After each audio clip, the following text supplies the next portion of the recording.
प्रिय साथियों नमस्कार।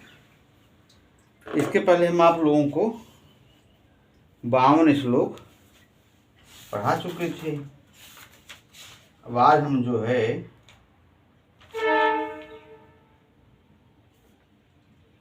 53 श्लोक तक हो चुका था। आज जो है 54वां श्लोक पढ़ाना है, 54। तो इसको हम लिख दे रहे हैं यहाँ पे। तस्माद् गच्छेत् अनुकनखलम्, तस्माद् गच्छेः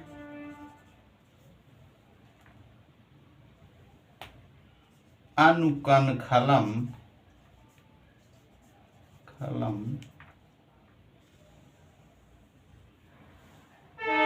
शैलराजावतीर्णा, शैल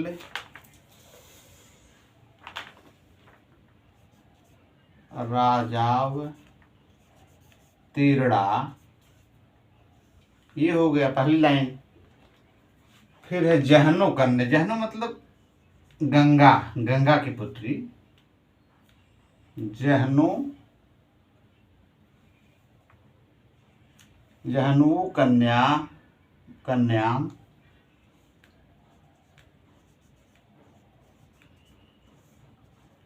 जहनो कन्याम सगर तनय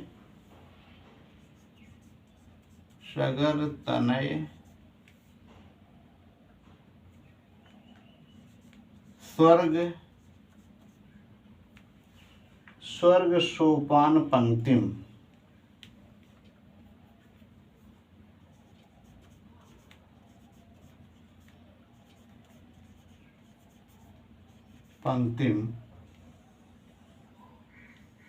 ये हो गया। दूसरी लाइन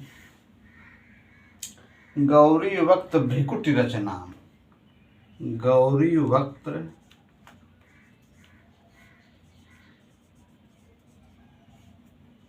भ्रिकुटी रचनाम,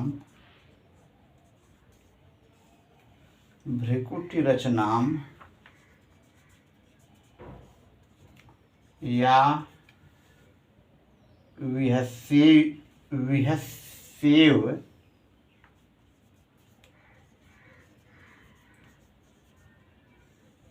फेनैः,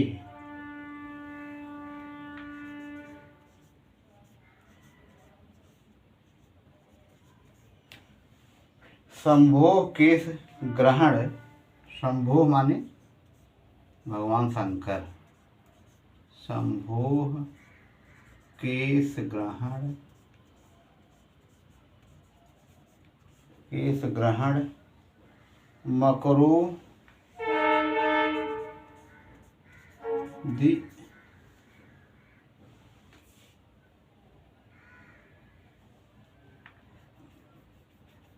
मकरो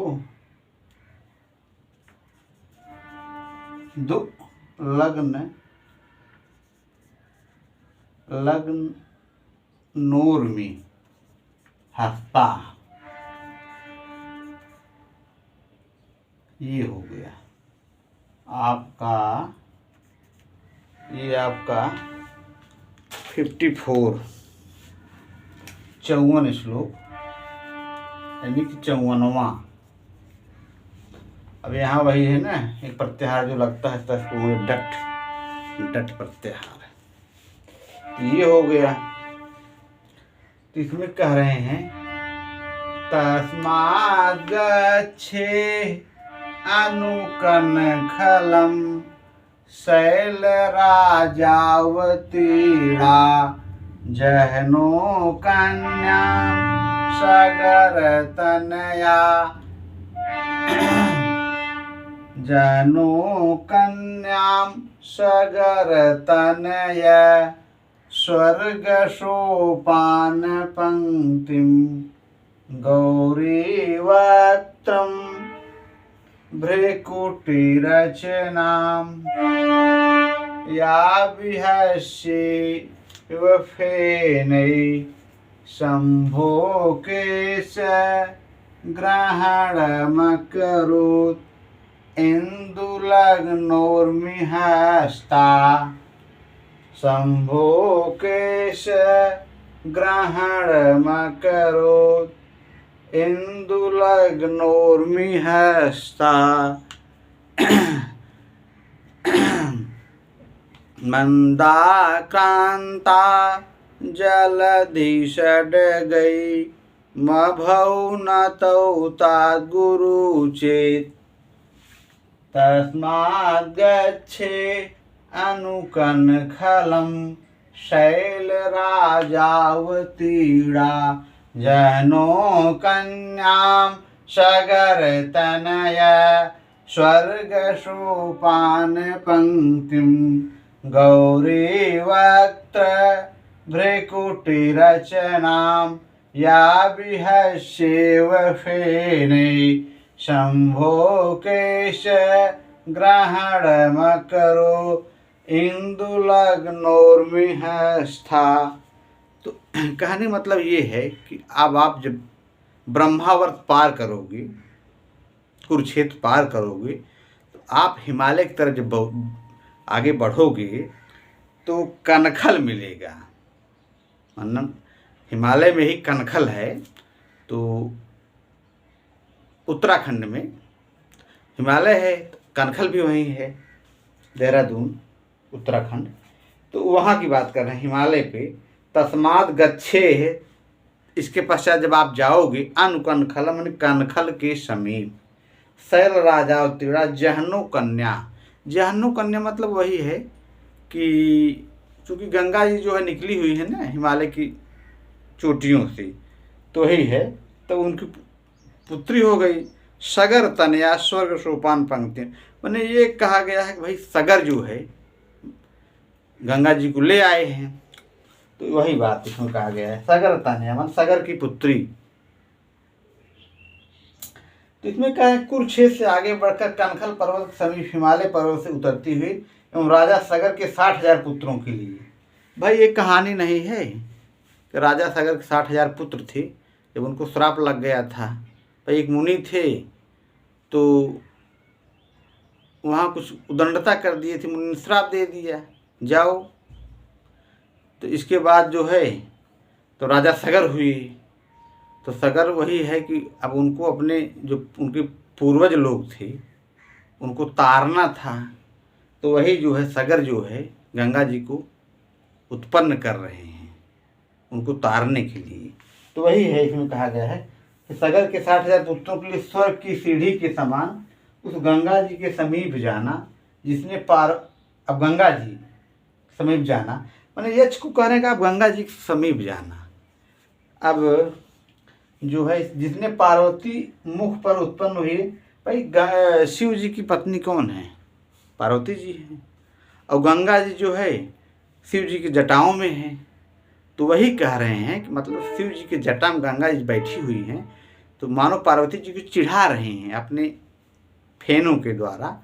भाई गंगा जी शिव जी के मस्तक से निकली हैं चोटी से गंगा जी, तो वही जो चोटी से जब निकलती है फव्वारा टाइप बन जाता है, तो फेन टाइप का। तो वही बता रहे हैं मानो जो है ये जो है उनका उपहास कर रही हैं पार्वती जी का, ये भाव है। तो इसमें जो है अपने भ्रुभंगों से मानो झाग के ब्याज से उपहास के कारण चंद्रमा का स्पर्श करने वाली तरंगों रूपी हाथों से शंकर जी की जटाओं को पकड़ लिया। मतलब ये दिखा रहे हैं मतलब उनकी जटाओं को पकड़ लिए हैं। तो भाई कोई भी होगा, किसी के पति को अगर उसकी जटा को पकड़ लेगा तो उसकी पत्नी को बुरा लगेगा ही। तो वही मान लो चिढ़ा रही हैं गंगा जी कि मैं आपकी पार्वती जी को कि मैं आपके पति के सिर पर चढ़ गई हूँ, ये भाव। तो इसमें वही गौरी वक्तन भ्रिकुट रचना या बिहस्य फेने शंभो केस, शिव जी के केस को ग्रहण में पकड़े हुई हैं। इंद्र मन चंद्रमा लग्नोर में हंसता, ये चीज हो गया। तो अनुकन खलम एक शब्द है ना, यहाँ बेभाव हो जाएगा अनुरेश समय से। अनुकन खलम एक सूत्र है। तो मेरे प्यारे साथियों इसका हम व्याकरणात्मक टिप्पणी करा दे रहे हैं। तो ये हो गया अनुकनखलम। अनुकनखलम में आपका अनुर्युक्त समया अव्यय भाव, अनुर्युक्त समय। हालांकि सूत्र पूछेगा नहीं, न पूछता ही, केवल इतने पूछेगा अनुकनखलम में कौन सा समास होगा, अव्यय भाव होगा। अगर बहुत गहराई में जाएगा तो भले पूछ सकता है। तब ये सूत्र है। अनु, अनु का अर्थ है यदि समीप अर्थ में हो तब जो है यहाँ पे आपका हो जाएगा अव्यय भाव। कनखल से समीपी, इसका विग्रह होगा क्या, कनखल से समीपी। जैसे वहाँ समर विमुखा आया था इसके पहले वाले श्लोक में, तो बहुब्री हो गया था, मतलब विमुख हो गए थे किससे, युद्ध से। और सप्तमी तत्पुरुष भी बनेगा, समरे विमुखा है, समर विमुखा, विमुख में हो जाएगा बहुब्री, विमुख में आपका हो जाएगा विपरीतम मुखम यस्य सह, विमुखम बहुब्री। इसका मतलब मुख दूसरी दिशा में हो, जो विपरीत दिशा में हो गया हो, मुख फेर लिया हो, माने युद्ध क्षेत्र से अपने को अलग कर लिए। कौन, बलराम, इसके पहले वाले श्लोक में। और इसमें जो है आपका ये हो गया अनुकलम कनखल के समीप। और शैल राजा तीर्णम आपका हो जाएगा षष्ठी तत्पुरुष। ये शैल राजा तीर्णा, यही हम लिख दे रहे हैं, इसमें आपका बनेगा षष्ठी तत्पुरुष। मेरे प्यारे साथियों, षष्ठी तत्पुरुष हो जाएगा। और सगर तनय स्वर्ग सोपान पंक्ति में भी आपका षष्ठी तत्पुरुष बनेगा। इसमें सगर तनय, ये सगर तनय स्वर्ग सोपान पंक्ति में आपका यहाँ भी आपका षष्ठी तत्पुरुष बनेगा। ये हो गया। गौरी वक्त भ्रिकुट रचनाम में, इसमें भी आपका षष्ठी तत्पुरुष हो जाएगा। इसमें भी आपका बनेगा षष्ठी तत्पुरुष। गौरी वक्त भ्रिकुट रचनाम। और इंदु लग्नोर में हस्ता, यहाँ पे सप्तमी तत्पुरुष और बहुब्री समास। इंदु लग्नोर में हस्ता में बहुब्री भी बनेगा और सप्तमी तत्पुरुष भी बनेगा। सप्तमी तत्पुरुष और आपका बहुब्री। केश ग्रहणम, केश ग्रहणम में आपका बनेगा षष्ठी तत्पुरुष। ये केश ग्रहणम में आपका बनेगा षष्ठी तत्पुरुष। इस तरह से। और शैल राजा में शैल राजन प्लस टच, शैल राजा है, यहाँ पे आपका शैल राजा बराबर शैल प्लस राजन। जब राजन हो जाएगा तो टच लगेगा ही, राजन टच से। अवतीर्णम में अवत्री अक्टाप, दूसरा है अवतीर्णम। अव बराबर अव प्लस त्री प्लस अक्त प्लस टाप, इस तरह से अजाद स्टाप, इस तरह से हो गया। गच्छे में गम बिदलिंग, सिर्फ मतलब मध्यम पुरुष एक वचन। गच्छे यहाँ लिख दे रहे हैं गच्छे। गच्छे में आपको बनेगा गम विधिलिंग ये प्लस सिप। सिप मतलब बता ही चुके हैं, मध्यम पुरुष एक वचन। बिहस्य में होगा लेप प्रत्यय, बी हस अक्त्वा लेप। संभोह, सम सुखम भावती संभोह, अकरोत में क्री लंग प्लस टिप, टिप मतलब परस्मै पदी एक वचन, क्री प्लस लंग, अकरोत में आपका बनेगा अकरोत, अकरोत बराबर क्री प्लस लंग, लंग लकार प्लस टिप, टिप मतलब प्रथम पुरुष या अन्य पुरुष एक वचन, प्रथम पुरुष एक वचन या अन्य पुरुष एक वचन। इस तरह से ये आपका 54वां श्लोक समाप्त हुआ। आप लोगों ने इतना समय दिया, इसके लिए बहुत बहुत आप लोगों का आभार, तहे दिल से स्वागत। और मेरे प्यारे साथियों, JP Sanskrit classes, JP sir Sanskrit classes, ये है जेपी सर संस्कृत